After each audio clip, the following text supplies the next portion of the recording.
We have an extraordinary guest joining us on the show. Theoretical astrophysicist Priyamvada Natarajan is a leader in the efforts to map the universe's invisible contents, which is to say almost everything. Priyamvada Natarajan was featured in Time magazine's 2024 list of 100 most influential people. And as you know, the prestigious list includes global leaders, titans of industry, athletes, media superstars, and pioneers in creative fields. Ms. Natarajan says she's one of those people who are looking to understand and make sense of the grandest things in the universe, which luckily, given who we are and where we are technologically and scientifically, are actually comprehensible. Priyamvada Natarajan joins us on the World 24/7 at the moment. Thank you so much, Ms. Natarajan, for joining us live. At Yale, where she's a faculty member since 2000, Ms. Natarajan is a professor and chair of astronomy and professor of physics in Yale's Faculty of Arts and Sciences. First of all, ma'am, congratulations about the Time honor. I read that you suspected that the email from the magazine's editor might be spam when you initially received it? That's right. I was pretty stunned when I heard from them.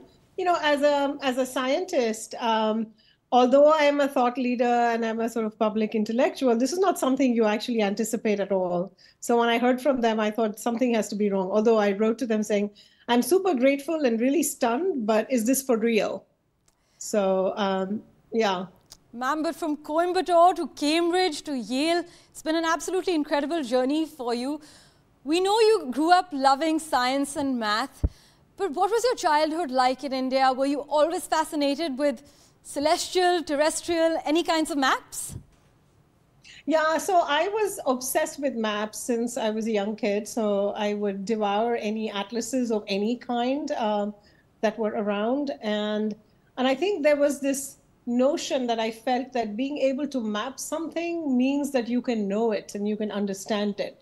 So I was always so curious. And I don't mean curious as an euphemism for naughty. I was actually just genuinely curious. You can ask my mother that. And I was, of course, quite bookish. But I think that, you know, I was just devouring books. I grew up, you know, I was very fortunate. As I often say, I won the birth lottery with my parents and my family. I grew up in a house full of books and you know, and enormous support and encouragement, both from my parents. And I had a wonderful educational experience in my schooling in India, and then I left for college. And I left only because I couldn't at the time. I left in the late 80s, where it was hard to get scholarships. You had to get a full scholarship to leave the country. But I left only because at that time, it was not possible to do research as an undergraduate.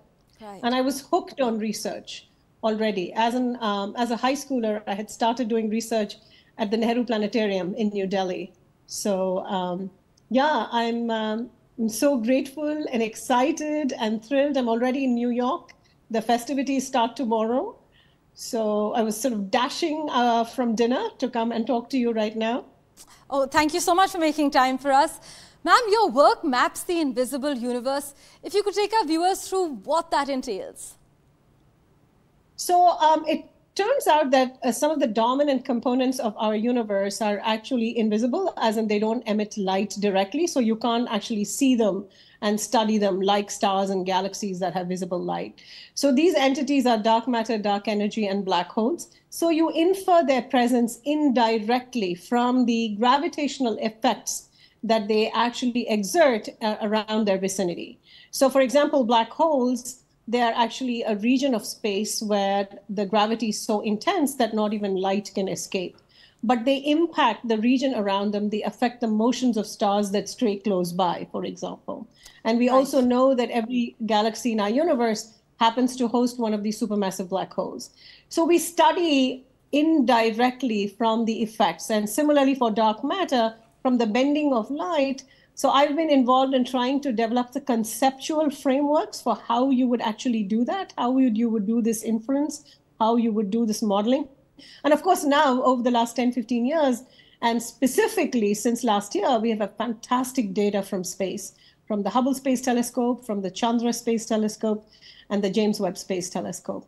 And in particular, I was super excited, right? As a theorist, you know, I sort of make predictions. And so what is super exciting about science right now is that you can be alive and in your lifetime, these predictions can be tested and validated. And of course, I'm super lucky that one was validated last year. Right, ma'am, as we wrap, if you could make one change to help women at work, what would it be? To persist, no matter what the odds are. Yeah. That's a great parting shot. Thank you so much, Mr. Natarajan, for joining us on NDTV and making time for us.